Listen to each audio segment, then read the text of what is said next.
പക്ഷെ ഇതൊക്കെ നമ്മൾ കാണുകയും മനസ്സിലാക്കുകയും ചെയ്യുമ്പോഴും മരണത്തെക്കുറിച്ചുള്ള ഒരു ചിന്ത, അഥവാ നമ്മൾ മരിക്കും, ഞാൻ മരിക്കും എന്നുള്ള ഓരോരുത്തരുടെയും ചിന്ത ഇല്ലാതാവുകയാണ്.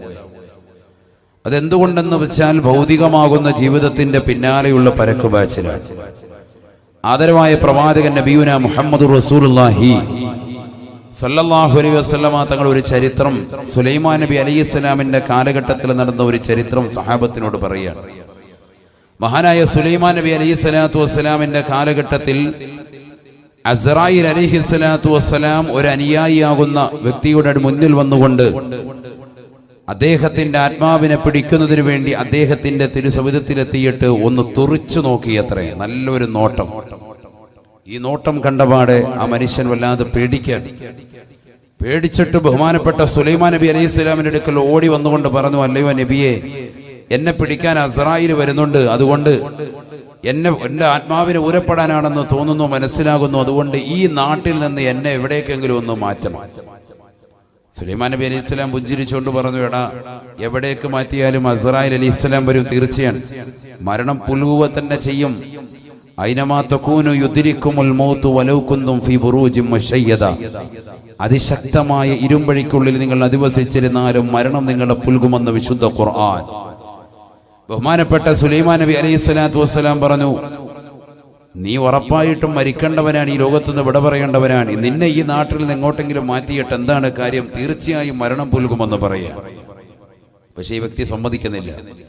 അവന്റെ നിർബന്ധം നിമിത്തമായിട്ട് 10,000 കിലോമീറ്റർ അപ്പുറമുള്ളതാകുന്ന ഒരു ദ്വീപിലേക്ക് സുലൈമാൻ നബി അലൈഹി സ്വലാത്തു വസ്സലാം അവനെ നാടുകടത്താണ് സെക്കൻഡുകൾക്കുള്ളിൽ.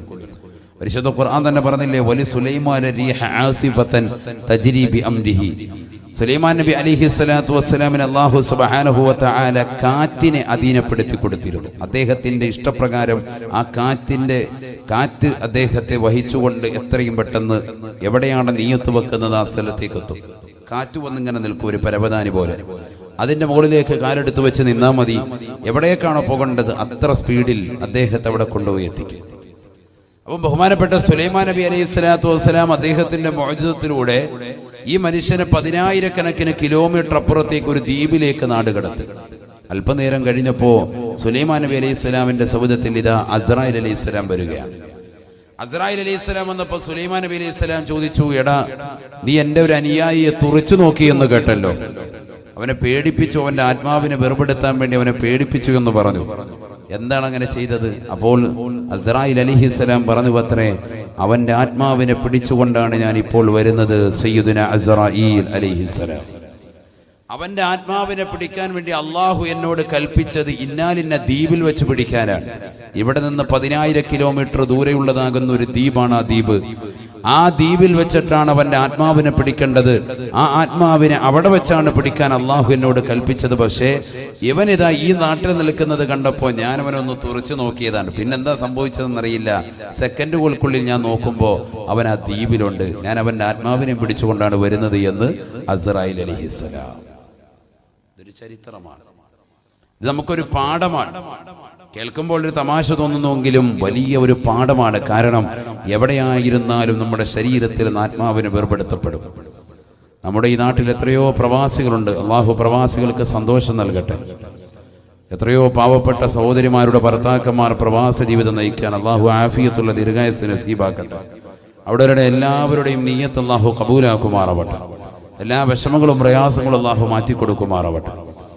ഈ പ്രവാസ ജീവിതം നയിക്കുന്നവർ അവരവരുടെ ജീവിതം ആ പ്രവാസ ലോകത്ത് തന്നെ അസ്തമിക്കുമോ? ചിന്തിച്ചു നോക്ക്. അതല്ല, നാട്ടിൽ വന്ന് ഈ പരിശുദ്ധമായ നാട്ടിൽ വന്ന് പവിത്രമായി മഹലിന്റെ ഖബർസ്ഥാനിൽ അന്ത്യവിശ്രമം ചെയ്യാൻ അവർക്ക് സൗഭാഗ്യം കിട്ടുമോ? ഇതാണ് നമ്മൾ ചിന്തിക്കേണ്ട പാഠം. എൻ്റെ മുന്നിലുള്ള സഹോദരിമാർ, ഭർത്താക്കന്മാർ, ഗൾഫിലുള്ളവർ, അവർ ഫോൺ വിളിക്കുമ്പോൾ അവരോട് എനിക്ക് അത് വേണം ഇത് വേണമെന്നൊക്കെ പറഞ്ഞ് നിർബന്ധം ചെലുത്തുമ്പോൾ നിന്റെ പ്രിയപ്പെട്ട ഭർത്താവ് പൊരുവയിലത്ത് മരുഭൂമിയിൽ കഷ്ടപ്പെട്ടുകൊണ്ട് യാതനകളും നൊമ്പരങ്ങളും സഹിച്ച് ചോര നീരാക്കിയിട്ടുണ്ടാക്കുന്ന പണം എങ്ങനെയാണെന്നുള്ളത് പെങ്ങളെ നീ ഒന്നറിയണം. അദ്ദേഹം ഒരു സെക്കൻഡിൽ ഒരു ഹാർട്ട് അറ്റാക്ക് വന്നുകൊണ്ടോ അല്ലെങ്കിൽ എന്തെങ്കിലും ഒരു അസുഖം മുഖേനയോ നാട്ടിലെത്തിയിട്ട് കിടപ്പിലായാൽ നിനക്ക് ഈ ചോദ്യങ്ങൾ ചോദിക്കാനും നിന്റെ മക്കൾക്ക് ഇത്തരത്തിൽ അടിച്ചു പൊളിക്കാനും ഇനി ഏതൊരു ഉപ്പയാണ് കിട്ടുക? വളരെ ചിന്തിക്കണം നമ്മൾ.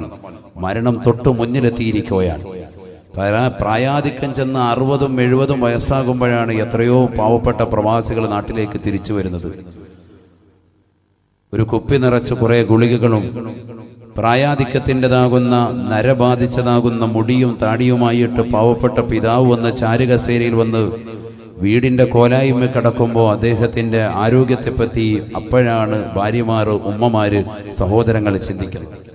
അന്ന് അദ്ദേഹം ഒരു കറിവേപ്പിലയാണ്, ആർക്കും വേണ്ട. കാരണം പ്രവാസിയായിരുന്ന സമയത്ത് അദ്ദേഹം നാട്ടിലേക്ക് വരുമ്പോൾ അദ്ദേഹത്തോട് ചോദിച്ചിരുന്നവർ, സമ്പത്ത് ചോദിച്ചിരുന്ന മഹലിന്റെ അധികൃതർ, കമ്മിറ്റി പരിപാലകർ ആരും തന്നെ അദ്ദേഹത്തെ പിന്നീട് കണ്ടെന്ന് വരൂല. അദ്ദേഹത്തിന്റെ സമ്പത്ത് തീരുന്നതോടുകൂടി. ഇതാണ് ഈ ദുന്യാവ്, ഇതാണ് ഇതിന്റെ ബേസിക്, നമ്മുടെ വിഷയത്തിന്റെ ബേസിക് ഇതാണ്, അടിസ്ഥാനം. ഇത് മനസ്സിലാക്കിയാൽ ഒരു മുഅ്മിൻ നന്നാവും.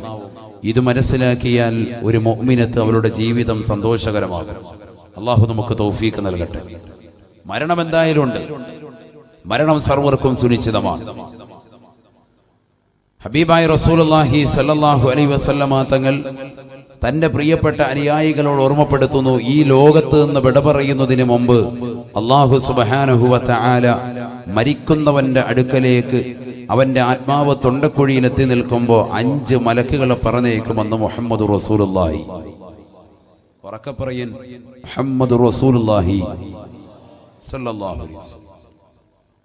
വളരെ ശ്രദ്ധിക്കണം, നിങ്ങളുടെ ശ്രദ്ധയാണ് ഈ സദസ്സിലേക്ക് ആകെ ആവശ്യപ്പെടുന്നത്. നല്ല ശ്രദ്ധ വേണം.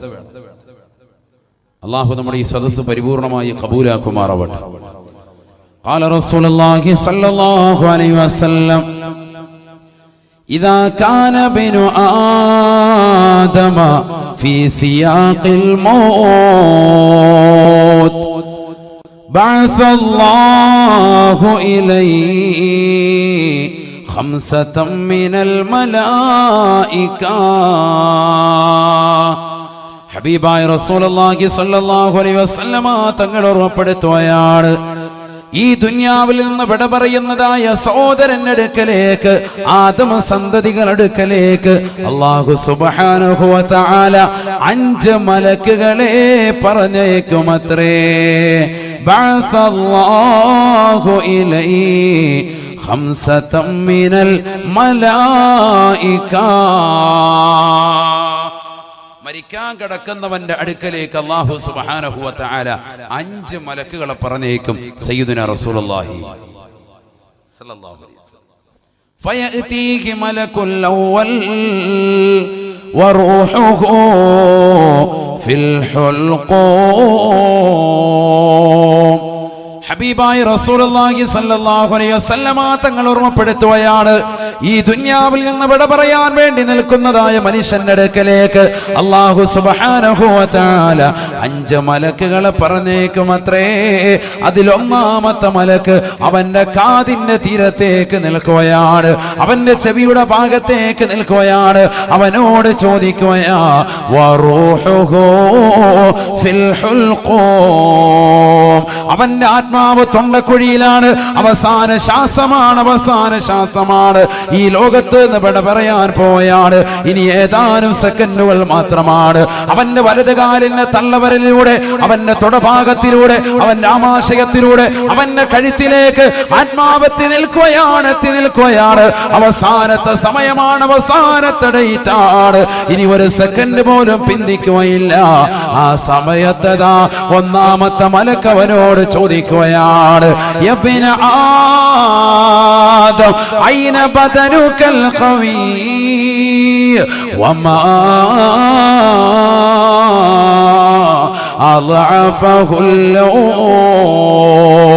ആദമിന്റെ പൊന്നുമോനെ, പൊന്നുമോളെ, എന്ത് പറ്റിയടാ, എന്ത് പറ്റിയടാ, നിന്റെ ആരോഗ്യത്തിന് എന്ത് സംഭവിച്ചടാ, എന്ത് സംഭവിച്ചടാ. ഐന ബദനുകൽ ഖവീ, നിന്റെ ആരോഗ്യമുള്ള ശരീരം എവിടെ പോയി? വമാ അളഅഫഹുൽ നിന്റെ ആരോഗ്യത്തെ ബലഹീനപ്പെടുത്തിയത് എന്താണ്? നീ നല്ല ആരോഗ്യമുള്ള ചെറുപ്പക്കാരൻ കാവൽക്കാരനായിരുന്നല്ലോ. രാവിലെ സുബഹിയുടെ ബാങ്ക് അലാറമാക്കി വെച്ചുകൊണ്ട് ഹദ്ദാദ് നഗറിലൂടെ നിയതാ ബേക്കൽ അങ്ങാടിയിലേക്ക് കിലോമീറ്ററുകളോളം നടന്നവനല്ലയോ? ഓട്ടത്തിലും ചാട്ടത്തിലും മുൻപന്തിയിലുള്ളവനല്ലയോ? പ്രിയപ്പെട്ട പെങ്ങളെ, പറയങ്ങാനത്തുള്ള പെങ്ങളെ, നിന്റെ ശരീരത്തിലേതാകുന്ന കൊളസ്ട്രോൾ കുറയ്ക്കാൻ വേണ്ടി കിലോമീറ്ററുകളോളം നീ മൗവലിലൂടെ നടന്നവളല്ലയോ? ഈ നാട്ടിലൂടെ നടന്ന് നീങ്ങിയവളല്ലയോ? വമാ അൽഅഫഹുല്ലോ, നിന്റെ ശരീരത്തെ ബലഹീനപ്പെടുത്തിയതെന്താ? നിന്റെ ശരീരത്തെ ഇന്ന് ആരോഗ്യത്തെ ശയിപ്പിച്ചതെന്താ? മലക്ക് നിന്നോട് ചോദിക്കും, സയ്യിദുനാ റസൂലുള്ളാഹി, എന്ത് മറുപടി കൊടുക്കും? അതാണ് നമ്മൾ ഈ സദസ്സിലൂടെ കണ്ടെത്തുന്നത്. അള്ളാഹു നമുക്ക് തൗഫീഖ് നൽകട്ടെ. മനുഷ്യൻ ശ്രദ്ധിക്കാത്ത രണ്ട് കാര്യങ്ങൾ, രണ്ട് അനുഗ്രഹങ്ങൾ അള്ളാഹുവിന്റെ റസൂൽ പറയുകയാണ്. നിഅമതാൻ അളീമതാൻ മഗ്ബൂനും ഫീഹിമാ കസീറും മിനന്നാസ് അസ്സിഹ്ഹതു വൽ ഫറാഗ് സദഖ റസൂലുള്ളാഹി. ഹബീബായ റസൂലുള്ളാഹി സ്വല്ലല്ലാഹു അലൈഹി വസല്ലമ തങ്ങൾ ഓർമ്മപ്പെടുത്തുകയാണ്, അധിക മനുഷ്യരും വർണ്ണമായ രണ്ട് അനുഗ്രഹങ്ങളെ പറ്റി ചിന്തിക്കുന്നില്ല. ആ വർണ്ണമായ രണ്ട് അനുഗ്രഹങ്ങളിൽ വഞ്ചിതരാണ്. ഏതൊക്കെയാണ് രണ്ട് അനുഗ്രഹങ്ങൾ? അല്ലാഹുവിന്റെ റസൂൽ പറയുകയാണ്, അസ്സിഹ്ഹതു, ആരോഗ്യമുള്ള സമയത്ത് യുവതി യുവാക്കൾ ഗൗനിക്കുന്നില്ല, ശ്രദ്ധിക്കുന്നു. രണ്ടാമത്തത് വൽ ഫറാ, ഒഴിവുള്ള സമയങ്ങളാണെന്ന് നബിയുനാ റസൂലുള്ളാഹി സ്വല്ലല്ലാഹു അലൈഹി വസല്ലം. അല്ലാഹു നമ്മളെ കാത്തിരക്ഷിക്കട്ടെ.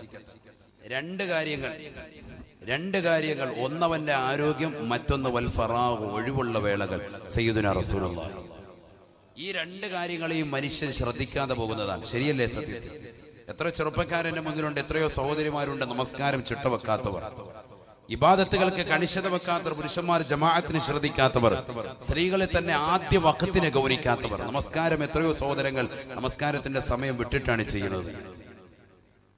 അള്ളാഹു നമ്മളെ കാത്തിരക്ഷിക്കട്ടെ. പ്രത്യേകിച്ച് സ്ത്രീകളുടെ നമസ്കാരം, ളുഹർ നമസ്കാരം അവർ അസ്റിലേക്ക് ചേർത്തിട്ടാണ് മിക്കവരും നമസ്കരിക്കുക. അള്ളാഹു നമ്മളെ കാത്തിരക്ഷിക്കട്ടെ.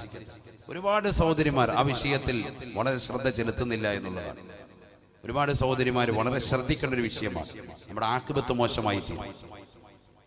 നമസ്കാരത്തെ പിന്തിക്കാൻ പാടില്ല. ഹബീബായ റസൂലുള്ളാഹി സ്വല്ലല്ലാഹു അലൈഹി വസല്ലമ തങ്ങൾ ഓർമ്മപ്പെടുത്തിയില്ലയോ, സലാസുൻ ലാ തുഖ്ബലു മിൻഹും സ്വലാത്താ. ഹബീബായ റസൂലുള്ളാഹി സ്വല്ലല്ലാഹു അലൈഹി വസല്ലമ തങ്ങൾ ഓർമ്മപ്പെടുത്തുകയാണ്, മൂന്ന് കൂട്ടരുടെ നമസ്കാരത്തെ അല്ലാഹു സ്വീകരിക്കുകയില്ല, ഖബൂലാക്കുകയില്ല. മൂന്ന് കൂട്ടരുടെ നമസ്കാരത്തെ അല്ലാഹു സ്വീകരിക്കില്ല. സയ്യിദുനാ റസൂലുള്ളാഹി അതിൽ നമ്മുടെ വിഷയമായി ബന്ധപ്പെട്ടത് ഒരാളാണ്. അദ്ദേഹത്തിനാണ്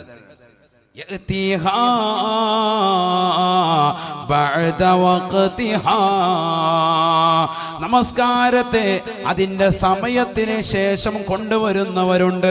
അവരുടെ നമസ്കാരത്തെ അല്ലാഹു സ്വീകരിക്കുകയില്ല. ഹബീബ് റസൂലുള്ളാഹി സ്വല്ലല്ലാഹു അലൈഹി വസല്ലം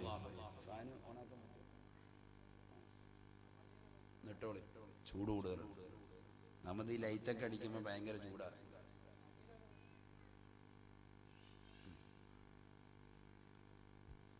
മൂന്ന് കൂട്ടരുടെ നമസ്കാരം അല്ലാഹു സ്വീകരിക്കില്ല.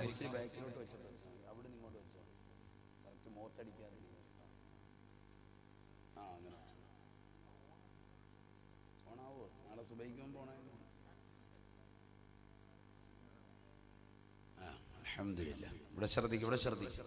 മൂന്ന് കൂട്ടരുടെ നമസ്കാരം അല്ലാഹു സ്വീകരിക്കില്ല. സയ്യിദുനാ റസൂലുള്ളാഹി. നമുക്ക് ഇടയ്ക്ക് കോമഡി തമാശ പറഞ്ഞൊന്നിരിക്കാൻ സമയമില്ല. എന്റെ പ്രസംഗത്തിൽ അതും ഇല്ലതാനും. ഖുർആനും ഹദീസും വെച്ചിട്ടാണ് നമ്മൾ സംസാരിക്കുക. പാട്ടുപാടി കോമഡി പറയുന്ന ഒരു ശീലമില്ല. അതുകൊണ്ട് നല്ലതുപോലെ ശ്രദ്ധിക്കും. അല്ലാഹു നമുക്ക് തൗഫീഖ് തരട്ടെ. നാഫിഅ ഇൽമിന് അല്ലാഹു എത്തി നൽകി അനുഗ്രഹിക്കട്ടെ. 3 കൂട്ടരെ അള്ളാഹു സ്വീകരിക്കില്ല, അഥവാ അവരുടെ നമസ്കാരത്തെ അള്ളാഹു കബൂലാക്കില്ല എന്ന് പറഞ്ഞിട്ട് അള്ളാഹു റസൂൽ ആദ്യമായി പറഞ്ഞത് നമസ്കാരത്തെ എപ്പോഴും പിന്തിപ്പിക്കുന്നതായ ചില കച്ചവടക്കാരുണ്ട്, ചില സഹോദരങ്ങളുണ്ട്, ചില സഹോദരിമാരുണ്ട്. അതാ ഞാൻ പറഞ്ഞത്, ളുഹർ നമസ്കാരം എപ്പോഴും അസർ ബാങ്ക് വിളിക്കുന്നതിന്റെ ഒരു 10 മിനിറ്റ് മുമ്പ് കുളിച്ച് മുസല്ല വിരിക്കുന്ന എത്രയോ സഹോദരിമാരുണ്ട്. അടുക്കളയിലെ ജോലിയെല്ലാം കഴിച്ച് കുളിച്ച് റാഹത്തായിട്ട് പിന്നെ വന്ന് മുസല്ല വിരിക്കുക. മുസല്ല വിരിച്ചിട്ട് സമയനോടെ എന്ന് പറഞ്ഞിട്ട് ഭയങ്കര സ്റ്റൈൽ മുസല്ലയൊക്കെ വിരിച്ച് നിസ്കാരം കഴിഞ്ഞ് സലാം വീട്ടിയ കറക്റ്റ് മൊല്ലാക്ക ബാങ്ക് കൊടുത്തിരിക്കണം അസറിന്. ആ കറക്റ്റ് ചെയ്തിട്ടാണ് മുസല്ല വിരിക്കുക. ആ രീതിയിൽ നിസ്കരിക്കുന്ന എത്ര സഹോദരിമാരുണ്ട്. അള്ളാഹു നമ്മളെ കാത്തിരക്ഷിക്കട്ടെ. അപ്പൊ നമസ്കാരത്തെ അതിന്റെ സമയത്തെ ഗൗനിക്കുന്നില്ല. പരിശുദ്ധ ഖുർആനിലൂടെ ഹബീബായ റസൂലുള്ളാഹി സ്വല്ലല്ലാഹു അലൈഹി വസല്ലമ തങ്ങൾ ഉറപ്പെടുത്തിയില്ലയോ, ഇന്ന സ്വലാത്ത കാനത അലൽ മുഅ്മിനീന കിതാബം മൗഖൂതാ. തീർച്ചയായും നമസ്കാരം അത് സമയബന്ധിതമാണ്, സമയബന്ധിതമത്രേ. സമയത്ത് നിർവഹിക്കണം. ചരിത്രത്തിൽ കാണാം, ഒരു സ്വഹാബിയത്താകുന്ന വനിത മരണപ്പെടുകയാണ്. അവരുടെ ജനാസ കുളിപ്പിക്കുകയാണ്, കൊണ്ടുപോയി ഖബറിലേക്ക് വെക്കുകയാണ്. ആങ്ങളെയാകുന്ന സ്വഹാബിയാകുന്ന മനുഷ്യൻ അല്ലാഹുവിന്റെ റസൂൽ വഫാത്തായ സമയമാണ്. ഹബീബായ നബി തങ്ങൾ ഈ ലോകത്ത് നിന്ന് വിട പറഞ്ഞു പോയതിനു ശേഷമാണ് ഇതാ ഖബറിലേക്ക് കൊണ്ടുപോയി വെക്കുമ്പോ ഖബറിൽ തീയിടുന്നത് പോലെ വല്ലാത്ത ചൂട് കാരണമാകുകയാണ്. ഖബറിൽ തീ കാണപ്പെടുകയാണ്. ഓടി വരികയാണ് ഈ സ്വഹാബി വര്യൻ. തന്റെ പ്രിയപ്പെട്ട ഉമ്മയോട് ചോദിക്കുന്നു, ഉമ്മ, എന്റെ പ്രിയപ്പെട്ട സഹോദരിക്ക് എന്താണ് സംഭവിച്ചത് ഉമ്മ? അവൾ ജീവിതത്തിൽ വല്ല മോശത്തരം ചെയ്യുന്നവളാണോ? ഉമ്മ പറയുകയാണ്, വല്ലാഹി ലാദിരി ലാദിരി, പൊന്നുമോനെ എനിക്കറിയില്ല. അവൾ കൃത്യമായി നോമ്പ് പിടിക്കുന്നവളാണ്, ഹജ്ജ് ചെയ്തിട്ടുള്ളവളാണ്, ഉംറ നിർവഹിച്ചിട്ടുള്ളവളാണ്. പക്ഷേ ഒരു കാര്യം അവളിലുണ്ട്, അവൾ നമസ്കാരത്തെ തഖീർ ചെയ്യുന്നവളാണ്, നമസ്കാരത്തെ പിന്തിപ്പിക്കുന്നവളാണ്. അല്ലാഹു നമ്മളെ കാത്തിരക്ഷിക്കട്ടെ. അതുകൊണ്ട് എന്താ ഈ ഖബറിൽ തീയിട്ട് ചുടുന്നു? ഇത് പുരുഷന്മാർക്കുണ്ടാവും, അല്ലാതെ പെണ്ണല്ലേ നമുക്കൊന്നും ഉണ്ടാവൂല എന്ന് കരുതണ്ട, നമുക്കുണ്ടാകും. അല്ലാഹു നമ്മളെ കാത്തിരക്ഷിക്കട്ടെ. ഞാനതിലേക്ക് കൂടുതൽ കിടക്കുന്നില്ല. ഒരുപാട് വിഷയങ്ങൾ അതുമായി പറഞ്ഞത് യൂട്യൂബിലുണ്ട്, നിങ്ങളത് കേൾക്കണം. അല്ലാഹു തൗഫീഖ് നൽകട്ടെ. സാന്ത്വനമായി ഉണർത്തിയതാണ്. നമസ്കാരം ഏറ്റവും വലിയൊരു അമലാണല്ലോ.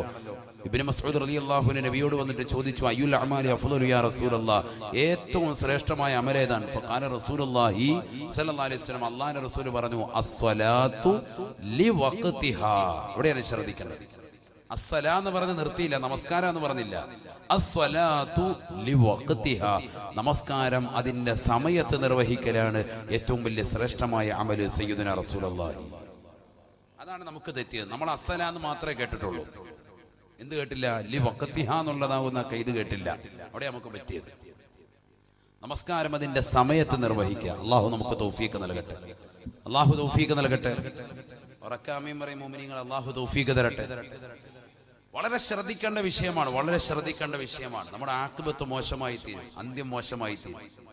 ഈ ദുനിയാവിൽ നിന്നുള്ള വിടപറച്ച് നല്ല ദിവസത്തിലും നല്ല സന്ദർഭത്തിലും നല്ല രീതിയിലുമാകാൻ നമ്മളൊക്കെ ആഗ്രഹിക്കണം, മോഹിക്കണം. അള്ളാഹു തൗഫീഖ് നൽകട്ടെ. ഇവിടെ അടങ്ങിയിരിക്കുന്ന എത്രയോ പാവപ്പെട്ട ഉമ്മമാരുണ്ട്, ഉപ്പമാരുണ്ട്. അള്ളാഹു അവരുടെ ഖബർ സന്തോഷത്തിലാക്കട്ടെ. ഇന്നവര് ഖബറിൽ കിടന്ന് ലോകത്തോട് വിളിച്ചു പറയാൻ നമുക്ക് കേൾക്കാനുള്ള കാതില്ല. മക്കളെ നമസ്കരിക്കണേ. മരണപ്പെട്ടു പോയതാകുന്ന നമ്മുടെ മാതാപിതാക്കൾ, കുടുംബാദികളൊക്കെ ഈ ഖബറിൽ കിടക്കാൻ. അവരിന്ന ഖബറിലെ നൊമ്പരങ്ങളും വിഷമങ്ങളും ദുഃഖങ്ങളും വിരഹങ്ങളും പ്രയാസങ്ങളും ഒക്കെ നേരിട്ട് കണ്ടനുഭവിക്കാൻ അവരിന്ന് വിളിച്ചു പറയുന്നുണ്ട്. പക്ഷെ കേൾക്കാനുള്ള കാത് നമുക്കില്ല, കാണാനുള്ള കണ്ണ് നമ്മൾക്കില്ലാതെ പോയി. ശ്രദ്ധിക്കുന്ന. അതുകൊണ്ട് ആ ഒരു അവസ്ഥയിലേക്ക് നമ്മൾ എത്തുന്നതിന് മുമ്പ് പരിവർത്തനപ്പെടാൻ നമുക്ക് സമയമുണ്ട്, മാറ്റിയെടുക്കാൻ സമയമുണ്ട്, മാറാൻ സമയമുണ്ട്. നമ്മളൊന്ന് റെഡിയായാൽ മതി. അള്ളാഹു നമുക്ക് തൗഫീഖ് നൽകട്ടെ. ഹബീബായ റസൂലുള്ളാഹി സ്വല്ലല്ലാഹു അലൈഹി വസല്ലമ തങ്ങളോട് ഒരു സ്വഹാബി ചോദിക്കുകയാണ്, അയ്യു ദുആഇ അഫ്ളലു യാ റസൂലല്ലാഹ്, അല്ലാഹുവിന്റെ റസൂലേ ഏറ്റവും നല്ല ദുആ ഏതാണ്? ഏറ്റവും നല്ല പ്രാർത്ഥന ഏതാണ്? ഫഖാല റസൂലുള്ളാഹി സ്വല്ലല്ലാഹു അലൈഹി വസല്ലം, ഹബീബായ റസൂലുള്ളാഹി സ്വല്ലല്ലാഹു അലൈഹി വസല്ലം തങ്ങൾ പറഞ്ഞു അത്രേ, സല്ലിൽ അഫ്വ വൽ ആഫിയ, നീ നിന്റെ ശരീരത്തിന്റെ ആരോഗ്യത്തെയും അതിന്റെ സൗഖ്യത്തെയും ചോദിക്കണേ എന്ന് ഹബീബായ റസൂലുള്ളാഹി.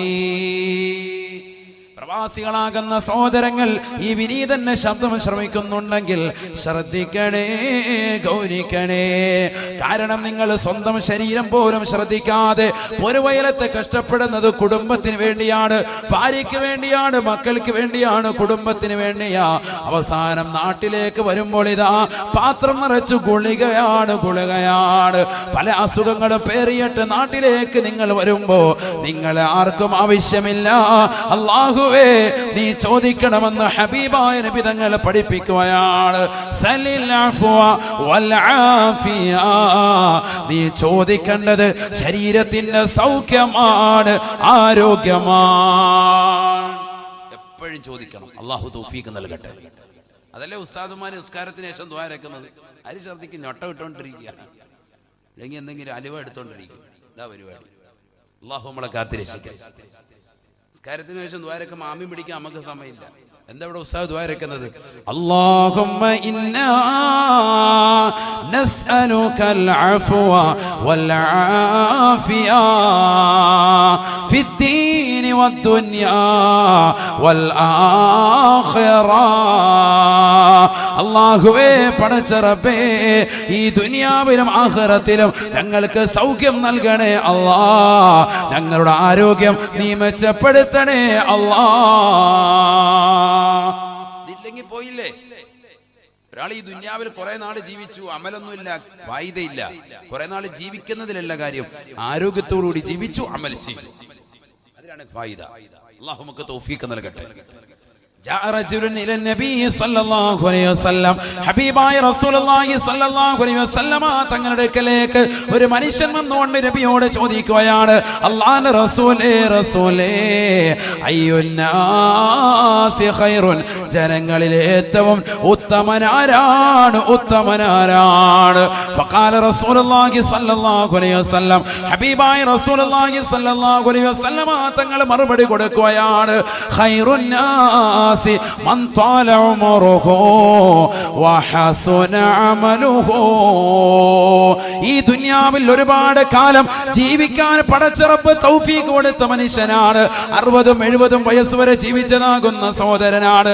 70 വയസ്സ് വരെ ജീവിച്ചതാകുന്ന സഹോദരിയാ. തീർന്നില്ല.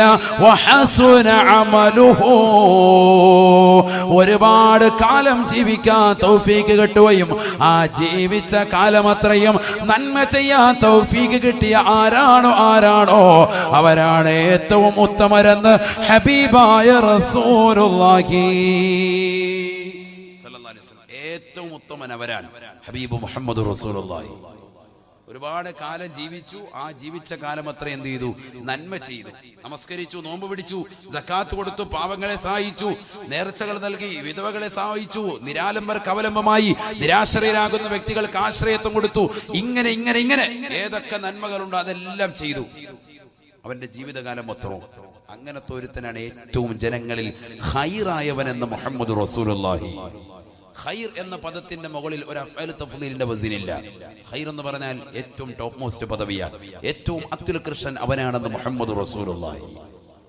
അല്ലാഹു തൗഫീഖ് തരട്ടെ. അപ്പൊ ഒരുപാട് കാലം നമുക്ക് ദീർഘായുസ് വേണം, അതോടൊപ്പം തന്നെ എന്ത് വേണം? ആ ദീർഘായുസിൽ കറക്റ്റ് അമല് വേണം. അതുകൊണ്ടല്ലേ നമ്മൾ സ്വാഗതമൊക്കെ പറയുമ്പോൾ നമ്മൾ പറയും, ആ ഉസ്താദിന് ബഹുനിരായ ശൈഖുനാക്ക് അല്ലാഹു ധാരാളം കാലം അവന്റെ ത്വാഅത്തിലായി ദീർഘായുസ് അല്ലാഹു നസീബാക്കട്ടെ എന്ന് പറയും.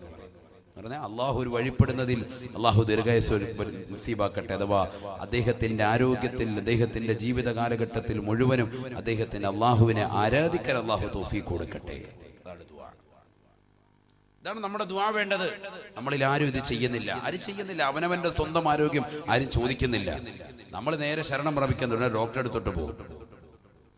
പണ്ടൊരു ബുദ്ധിമുട്ട് വരുമ്പോൾ നമ്മൾ വെള്ളം കൊണ്ടുവന്ന് ഉസ്താദുമാരെ മന്ത്രിപ്പിക്കും. യദുമതി ഉസ്താദിനെ കൊണ്ടുവന്ന് മന്ത്രിപ്പിച്ച് ഉസ്താദിന് ഒരു 5000 രൂപ കൈമടക്കം കൊടുക്കുമായിരുന്നു. ഇപ്പൊ അതൊന്നുമില്ല. അല്ലെ? ചെയ്യുന്നവരുണ്ടാവും, ഇല്ല ഉസ്താദ്? ഉണ്ട്. അള്ളാഹു നിലനിർത്തുമാറാവട്ടെ. എന്നാലും കുറഞ്ഞു പോയി പണ്ടത്തേക്കാൾ. അല്ലേ? ഉസ്താദിന് കൊണ്ടുവന്ന 500 രൂപ അല്ലെങ്കിൽ 2000 രൂപ അല്ലെങ്കിൽ 3000 രൂപ നമ്മൾ കൈമടക്കും, വെള്ളം മന്ത്രിച്ച് ഊതി വാങ്ങും. എന്താ കാര്യം? ഖുർആൻ ഊതി മന്ത്രിച്ചാൽ അതിന് ശിഫയുണ്ടെന്ന് പഠിപ്പിച്ചത് മുഹമ്മദ് റസൂലുള്ളാഹി. നമ്മളിത് ശ്രദ്ധിക്കുന്നില്ല. ഹബീബായ റസൂലുള്ളാഹി സ്വല്ലല്ലാഹു അലൈഹി വസല്ലമ തങ്ങൾ ഉറപ്പെടുത്തിയില്ലയോ, ഫാത്തിഹത്തുൽ കിതാബ്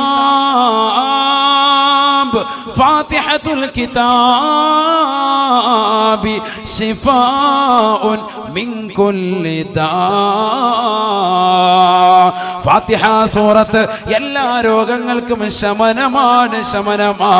പരയങ്ങാനത്തുള്ള പ്രിയപ്പെട്ട സോദര, ക്യാൻസർ ഉള്ളവരില്ലയോ, പല രോഗങ്ങൾക്ക് അടിമപ്പെട്ടവരില്ലയോ, മാറാവ്യാധികൾ കൊണ്ട് കഷ്ടപ്പെടുന്നവരില്ലയോ, ഖുർആനിലേക്ക് മടങ്ങണേ, ഖുർആനിലേക്ക് മടങ്ങണേ. ഖുർആനിന്റെ ചികിത്സ അല്ലാഹുവിന്റെ റസൂൽ പറയുകയാ, ഫാത്തിഹത്തുൽ കിതാബി ശിഫാഉൻ മിൻ കുല്ലി ദാ. ഫാത്തിഹ സൂറത്ത് എല്ലാ രോഗങ്ങൾക്കും ശമനമാണ്, ശമനമാണ്. ആര് ശ്രദ്ധിക്കുന്നു? ആര് ശ്രദ്ധിക്കുന്നു? ഏത് നമ്മൾ ഓതുന്ന ഫാത്തിഹയെ കുറിച്ചായി പറയുന്നത്? ഓതേണ്ട രീതിയിൽ ഓതണം. അതിനെ നമ്മളെ ആലിമീങ്ങളെ കൊണ്ട് ഓദിക്കുന്നത്. കാരണം അവരുടെ നാവ് മോശത്തരം പറഞ്ഞിട്ടുണ്ടാവില്ല, നല്ല നാവായിരിക്കും. എപ്പോഴും ദിക്റിലും ഔറാദിലും ഇബാദത്തിലുമായി കഴിഞ്ഞുകൂടുന്നവരായിരിക്കും. അപ്പൊ അവരെ കൊണ്ട് നമ്മൾ വെള്ളം വന്നിരിക്കും. ഇനി അതല്ല, നമ്മൾ നല്ല തഖ്വയുള്ള ആളാണെങ്കിലും ഒക്കെ നമ്മൾ തന്നെ ഓതിക്കോളി, പ്രശ്നമല്ല. നമ്മളെക്കാളും വലിയ ആലിമീങ്ങൾ സാത്വികരാകുന്ന ഉലമാക്കളുണ്ടാകും, അവരുടെ നമ്മൾ ഫാത്തിഹ ഓദിക്കും. ബഹുമാനപ്പെട്ട ഇമാം ബൈലാവി റഹിമഹുല്ലാഹ് അവിടുത്തെ തഫ്സീറാകുന്ന അൻവാറു തൻസീൽ വ അസ്റാറു തഅ്വീൽ എന്ന മഹത്തായ ഗ്രന്ഥം, തഫ്സീർ ബൈലാവിയുടെ നാമം അതാണ്. ആ തഫ്സീറിൽ അദ്ദേഹം രേഖപ്പെടുത്തി, ഫാത്തിഹയ്ക്ക് ഒരു നാമമുണ്ട്, ഫാത്തിഹയുടെ ഒരു നാമമാണ് സൂറത്തു ശിഫാ. ശിഫ കിട്ടുന്ന ഗ്രന്ഥം എന്നാണ് അതിന്റെ പേര്. എന്താണ് അതിന്റെ പേര്? സൂറത്തു ശിഫാ. ശിഫ കിട്ടുന്ന സൂറത്ത്, ശിഫ കിട്ടുന്ന സൂറത്ത്. ഈ സൂറത്തോതി മന്ത്രിക്കുക, ഈ സൂറത്തോതി കൈവെള്ളയിൽ ഊതുക, തല മുതൽ കാലിനവിടം വരെ തടയുക. ഒക്കെ നബിതങ്ങളെ പഠിപ്പിച്ചാൽ വൈകിട്ട് ഉറങ്ങാൻ നേരത്ത് ശിഫയാണ്, എന്ത് രോഗത്തിനും ശമനമാണ്. കൊച്ചു കുട്ടികൾ ഓതാനറിയില്ല, മാതാപിതാക്കൾ ആ കുട്ടികൾക്ക് എന്ത് ചെയ്യുക? മന്ത്രിച്ചു കൊടുക്കുക. ശുദ്ധിയില്ല ഭാര്യയ്ക്ക് എന്ന ഭർത്താവിനോട് പറയാം മന്ത്രിച്ചു ഊതാൻ. അങ്ങനെയാണ് നമ്മൾ, അതാണ് നമ്മൾ മന്ത്രിച്ചു ഊതിന്റെ അസില്. ഉസ്താദുമാരൊക്കെ നമ്മൾ ചെല്ലുമ്പോൾ ഒരു ഫാത്തിഹ ഊതി മന്ത്രിക്കാൻ നമ്മൾ ഓർക്കും, അല്ല ഇത് ഓതാറിയെങ്കിൽ നമ്മൾ വീട്ടിൽ തന്നെ ഇരുന്ന് ഓതിയാനല്ലോ. പക്ഷെ നമ്മൾ ഒന്നും ഓരോന്നും വ്യത്യാസമാണ്, അതാണ് വ്യത്യാസം. ഫാത്തിഹ സൂറത്ത് ഓതിയാൽ ശിഫയാണ്. അല്ലാഹു തൗഫീഖ് നൽകട്ടെ. എങ്ങനെ ഓതി മന്ത്രിച്ചിട്ടാണെങ്കിലും നമ്മുടെ ആരോഗ്യം നമ്മൾ സംരക്ഷിച്ചോളാം, ആരോഗ്യം നമ്മൾ സംരക്ഷിക്കണം. ഹബീബായ റസൂലുള്ളാഹി സ്വല്ലല്ലാഹു അലൈഹി വസല്ലം തങ്ങൾ പറയാൻ, നബി തങ്ങളോട് അദ്ദേഹം തന്നെ ചോദിച്ചു, ആ ചോദ്യകർത്താവ് തന്നെ, ഏറ്റവും ശ്രേഷ്ഠമായ മനുഷ്യനാരാണ് നബി എന്ന് ചോദിച്ചപ്പോൾ അല്ലാഹുവിന്റെ റസൂൽ പറഞ്ഞത്, ഒരുപാട് കാലം ജീവിച്ചു, ആ ജീവിച്ച കാലം അത്രയും നന്മ ചെയ്യാൻ സാധിച്ചു, അദ്ദേഹമാണ് ജനങ്ങളിൽ ഏറ്റവും അത്യുത്കൃഷ്ടൻ. ഹബീബായ റസൂലുള്ളാഹി സ്വല്ലല്ലാഹു അലൈഹി വസല്ലം തങ്ങളോട് വീണ്ടും ചോദിക്കുകയാണ്, അയ്യുന്നാസി ശർറുൻ യാ റസൂലല്ലാഹ്. അല്ലാഹുവിന്റെ റസൂലേ, റസൂലേ, ജനങ്ങളിലെ ഏറ്റവും മോശപ്പെട്ടവൻ ആരാണ് നബിയേ? ഫഖാല റസൂലുള്ളാഹി സ്വല്ലല്ലാഹു അലൈഹി വസല്ലം, ഹബീബായ റസൂലുള്ളാഹി സ്വല്ലല്ലാഹു അലൈഹി വസല്ലം തങ്ങൾ ഉറപ്പെടുത്തുകയാണ്, മൻ ത്വാല ഉമറുഹു വസാഅ അമലുഹു. ഒരുപാട് കാലം ഈ ദുനിയാവിൽ ജീവിക്കാൻ തൗഫീഖ് കിട്ടിയവനാണ്, പക്ഷേ ആ ദുനിയാവിയായ ജീവിതത്തിൽ അവൻ മോശപ്പെട്ടതാകുന്ന അമല് ചെയ്തിട്ടുള്ളവനാണ്. അഥവാ പള്ളിയുടെ മുറ്റത്ത് നിൽക്കുമ്പോൾ ബാങ്ക് വിളിക്കുകയാണ്, നമസ്കാരത്തെ ശ്രദ്ധിക്കാതെ ഇറങ്ങിപ്പോകുന്നവനാണ്. കൃത്യമായ റമദാനിലെ നോമ്പ് പിടിക്കാത്തവനാണ്, പാവങ്ങൾക്ക് സഹായം കൊടുക്കാത്തവനാണ്. അത്തരത്തിലുള്ള ആളുകളുണ്ടോ? മൻ ത്വാല ഉമറുഹു വസാഅ അമലുഹു. ഒരുപാട് കാലം ഈ ദുനിയാവിൽ ജീവിച്ചിട്ടുണ്ട്, പക്ഷേ ആ ജീവിച്ച കാലം അത്രയും മോശത്തരം പ്രവർത്തിച്ചവനാണ്, അവനാണ് ജനങ്ങളിൽ ഏറ്റവും മോശപ്പെട്ടവനെന്ന് ഹബീബായ റസൂലുള്ളാഹി. പരയങ്ങാനത്തുള്ള പ്രിയപ്പെട്ട ചെറുപ്പക്കാരാ, സോദരാ, ഒന്ന് ചിന്തിക്കണേ. എത്രയെത്ര രാവുകളാണ് നിന്റെ മുന്നിലുള്ളത്. പരിശുദ്ധമായ ഖുർആൻ ഓതിയവരുണ്ടോ? ദിക്റും സലാത്തുകളും അധികരിപ്പിച്ചവരുണ്ടോ? 30, 40, 50 ഏജെത്തിയതാകുന്ന യുവാക്കളില്ലയോ? സോദരങ്ങളില്ലയോ? ഒന്ന് ചിന്തിക്കണേ. അമലെവിടെയാണ്? അമലെവിടെയാണ്? പരിശുദ്ധമായ ഖുർആൻ നമ്മൾ ഖത്മാക്കുന്നവരുണ്ടോ? ഡെയിലി ഒരു ജുസ് പാരായണം ചെയ്യുന്നവരുണ്ടോ? 5 വഖത്ത് നമസ്കാരങ്ങളെ തന്നെ കൃത്യമായി ശ്രദ്ധ പതിപ്പിക്കുന്നവരുണ്ടോ? എവിടെ? ഇതൊന്നും നമുക്കില്ല. എങ്കിൽ നമ്മൾ എവിടെയാണ്? ഒരുപാട് കാലം ജീവിച്ചു, അമല് മോശമാണ്. അവൻ ആരാണ്? ജനങ്ങളിൽ വെച്ച് ഏറ്റവും മോശപ്പെട്ടവൻ സയ്യിദുനാ റസൂലുള്ളാഹി. അല്ലാഹു നമ്മളെ കാത്തിരക്ഷിക്കട്ടെ. ജനങ്ങൾ വെച്ച് ഏറ്റവും മോശപ്പെട്ടവൻ. നമ്മുടെ ഈ ദുനിയാവിയായ ജീവിതം കൊണ്ട് നമ്മൾ എന്ത് നേട്ടമാണ് കൊയ്തെടുത്തിട്ടുള്ളത്? എന്ത് നന്മ നമുക്ക് ചെയ്യാൻ സാധിച്ചു? ചിന്തിക്കും. അതുകൊണ്ട് തന്നെയാണ് മലക്ക് വന്നുകൊണ്ട് 5 മലക്കിലെ 1-ാമത്തെ മലക്ക് നിന്റെ കാതിനടുക്കൽ വന്നുകൊണ്ട് നിന്നോട് വല്ലാതെ ഒച്ചയിട്ട് ചോദിക്കുന്നത്, ആദമിന്റെ പൊന്നുമോനെ, പൊന്നുമോനെ, ഐന ബദനുകൽ ഖവീ, നിന്റെ ആരോഗ്യമുള്ള ശരീരം എവിടെ പോയടാ? വമാ അളഅഫഹുല്ലൂ, ആ ശരീരത്തെ ബലഹീനപ്പെടുത്തിയതെന്താ? ആ ശരീരത്തെ ഇന്ന് അനങ്ങാ പറ്റാത്തതെന്താണ്? ഡോക്ടർ വന്നിട്ട് പറയാ, ഒന്ന് എഴുന്നേറ്റിരിക്കണേ സാഹിബേ, ഒന്ന് എഴുന്നേറ്റിരിക്കണേ ഹാജിയാരെ എന്ന് പറയാ. എവിടെ എഴുന്നേക്കാൻ അറിയാമെങ്കിൽ പുള്ളി പണ്ട് ഗൾഫിൽ പോയേനെ. എഴുന്നേക്കാൻ പറ്റാത്തതുകൊണ്ട് ഈ കിടക്കുന്നത്. ഡോക്ടർ വന്നിട്ട് ഒന്ന് എഴുന്നേറ്റിരുന്നു, നിങ്ങളൊന്ന് എഴുന്നേറ്റിരുന്നു നോക്കട്ടെ എന്ന് പറഞ്ഞ് പിടിച്ച് പൊക്കിയിട്ടൊന്നും എഴുന്നേക്കാൻ സാധിക്കുന്നില്ല. ആൾക്ക് അനങ്ങാൻ മേല. നേഴ്സ് വന്നിട്ട് പറയാ, കൈയൊന്ന് ചരിച്ച് ഒരു ഇഞ്ചക്ഷൻ എടുക്കാനാണ്. എവിടെ? കൈ ഉയർത്താൻ പറ്റിയിട്ട് വേണ്ടേ? കൈയും കാലും അനക്കാൻ മേല, അനങ്ങാതെ കിടക്കുകയാണ്.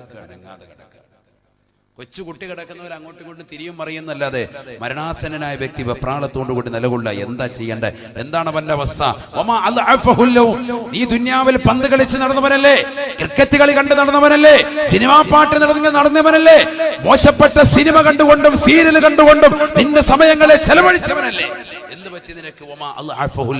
നിന്റെ കയ്യും കാലും എന്ത് പറ്റിയടാ? നിനക്ക് അനക്കാൻ പറ്റാത്തതെന്താ? മലക്ക് നിന്നോട് ചോദിക്കും. നബിയുനാ റസൂലുള്ളാഹി. അല്ലാഹു നമ്മളെ കാത്തിരക്ഷിക്കട്ടെ. അമൽ ചെയ്യാൻ അല്ലാഹു തൗഫീഖ് നൽകട്ടെ. എത്ര അമൽ ചെയ്യാമായിരുന്നു. ഹജ്ജ് പോലും വെച്ച് ബന്ധിപ്പിക്കുക ആളുകൾ. ഹജ്ജ് പോലും നല്ല സമ്പത്തുള്ള ആളുകൾ പോലും എന്താണ് ഹജ്ജിന് പോകാത്ത എന്താണെന്ന് ചോദിക്കുമ്പോൾ പറയാം, അത് ഉസ്താദെ ഹജ്ജിനൊക്കെ പോയി വന്നാൽ പിന്നെ അതനുസരിച്ച് ജീവിക്കണ്ടേ. ഏതനുസരിച്ച് ജീവിക്കണ്ടേ? ഹജ്ജ് കഴിഞ്ഞ് വന്നാൽ പിന്നെ അതനുസരിച്ച് ജീവിക്കണ്ടേന്ന്. ഏതനുസരിച്ച്? നമസ്കാരവും ഇബാദത്തും അനുസരിച്ച് ജീവിക്കണ്ടേന്ന്. അതുവരെ പറ്റൂല. അതൊരു 60-ാമത്തെ വയസ്സാകുമ്പോൾ നമുക്ക് പോകാമെന്ന്. അള്ളാഹു നമ്മളെ കാത്തിരക്ഷിക്കട്ടെ. അള്ളാഹു അനുഗ്രഹിച്ച മണ്ണാണ് നമ്മുടെ മണ്ണ്. അൽഹംദുലില്ലാ, വർഷങ്ങൾക്ക് മുമ്പ് നമ്മൾ പഴയ തലമുറ വെച്ച് നോക്കുമ്പോൾ അതിനേക്കാൾ ഏറ്റവും വലിയ ഖൈറും ബറക്കത്തും അള്ളാഹു ഇന്ന് നമുക്ക് നൽകിയിട്ടുണ്ട്. കാസർഗോഡിലെ പ്രിയപ്പെട്ട സഹോദരങ്ങൾ എന്നിട്ടും അള്ളാഹുവിനെയും അവന്റെ റസൂലിനെയും മറക്കുന്നു. അവർ നമുക്ക് പഠിപ്പിച്ച അമലുകളെയും മറക്കുന്നു. എല്ലാവരും അല്ല, ചില ആളുകൾ. ചിലർ ശ്രദ്ധിക്കാനുണ്ട്, ഒരുപാട് കാര്യങ്ങൾ ശ്രദ്ധിക്കാനുണ്ട്. ഇന്നിപ്പോ എല്ലാവരും ഉംറ കൊണ്ട് മതിയാക്കുന്ന ഒരവസ്ഥയിലേക്ക് പോവാണ്. ഉംറ നല്ലതാണ്, ഉംറ വാജിബാത്തിൽപ്പെട്ടതാണ്. പക്ഷെ ഉംറ കൊണ്ടങ്ങ് മതിയാക്കുക, അങ്ങനത്തെ ഒരു തലത്തിലേക്ക്, ഒരു ബിസിനസ് മൈൻഡിലേക്ക് ഉംറ പോയിക്കൊണ്ടിരിക്കുകയാണ്. അള്ളാഹു നമ്മളെ കാത്തിരക്ഷിക്കട്ടെ. ഉംറ ചെയ്യണം വേണ്ടാന്ന അർത്ഥത്തിലല്ല. എന്നിട്ട് പറയുന്നത് എന്താ? ഉസ്താദ് ആദ്യം പോയി ഉംറയൊക്കെ ഒന്ന് ചെയ്ത് റാഹത്തായി വന്നതിന് ശേഷം പിന്നെ നമ്മൾ ഇൻഷാ അല്ലാഹ് ഒരു 70-ാമത്തെ വയസ്സിൽ ഹജ്ജിന് പോകും. എവിടെ പോയി? ഈ ഉംറ കഴിഞ്ഞ് പോയി വന്നതിന് ശേഷം പിന്നെ 45 വർഷം പിന്നെ അതിന്റെ കഥയാണ്. ഞാൻ അവിടെ നിന്ന് കാബയുടെ കില്ല ഇങ്ങനെ പിടിച്ചായിരുന്നു, അപ്പോൾ കില്ല ഊരി എന്റെ പോക്കറ്റ് വന്നാ അതിന്റെ കഷ്ണാണ് ഇരിക്കുന്നത് എന്നൊക്കെ പറഞ്ഞ് കഥ പറഞ്ഞു നടക്കാം. പിന്നെ കഥയോടെ കഥ. ഹജ്ജിന് പോകില്ല, പിന്നെ ഹജ്ജിന് പോകില്ല. കാരണം അതിന്റെ ആ സംഭവങ്ങളൊക്കെ ഏകദേശം പിടികിട്ടിയല്ലോ. പിന്നെ നാട്ടിൽ വന്ന് കഥ പറയാൻ. അതിലുള്ള അപ്പുറത്തെ മൂലയിലല്ല, നിങ്ങൾ ശരിക്കും കാണാത്തോണ്ട് ഇപ്പുറത്തെ മൂലയിലാന്ന് പറഞ്ഞ് അവന് പോയിട്ട് കഥ പറയുക. ഇതാ പറഞ്ഞ നാട്ടിലുള്ളവർക്ക് പഠിപ്പിച്ചു കൊടുക്കുക. വെറുതെ പറയല്ലേ, ഇതാ സമൂഹത്തിൽ നടക്കുന്ന ഇന്ന് പറ്റിയ ഏറ്റവും വലിയ അപജയം ഇതാണ്. അള്ളാഹു നമ്മളെ സാലിഹ്യം ഉൾപ്പെടുത്തട്ടെ. നമസ്കാരവും ഇബാദത്തും കാര്യങ്ങളും നമ്മുടെ ജീവിതത്തിൽ ചിട്ടയുണ്ടോ? എവിടെയും രക്ഷയാണ്. ഖുർആൻ പോലും നമ്മൾ ഇന്ന് ഓതുന്നില്ലല്ലോ. എന്താണ് ഖുർആൻ നമുക്ക്? അല്ലാഹു സുബ്ഹാനഹു വ തആല ഖുർആൻ നമുക്ക് നൽകിയതിന്റെ ലക്ഷ്യം എന്താ? എന്തിനാ ഖുർആൻ ആർക്കാ ഇത് നൽകിയത്? അതിലൂടെ എന്താണ് വിഭാവനം ചെയ്യുന്നത്? ഇതൊക്കെ നമ്മൾ പഠിക്കണ്ടേ സഹോദരങ്ങളെ? ബിസ്മില്ലാഹിർ റഹ്മാനിർ റഹീം. വനുനസ്സിലു മിനൽ ഖുർആൻ മാ ഹുവ ശിഫാഉൻ വറഹ്മത്തുൽ ലിൽ മുഅ്മിനീൻ. പരിശുദ്ധമായ ഖുർആനിലൂടെ അല്ലാഹു സുബ്ഹാനഹു വ തആല ഓർമ്മപ്പെടുത്തുകയാണ്, നിങ്ങൾക്ക് നൽകപ്പെട്ട പരിശുദ്ധമായ ഖുർആനില്ലയോ, ഖുർആനില്ല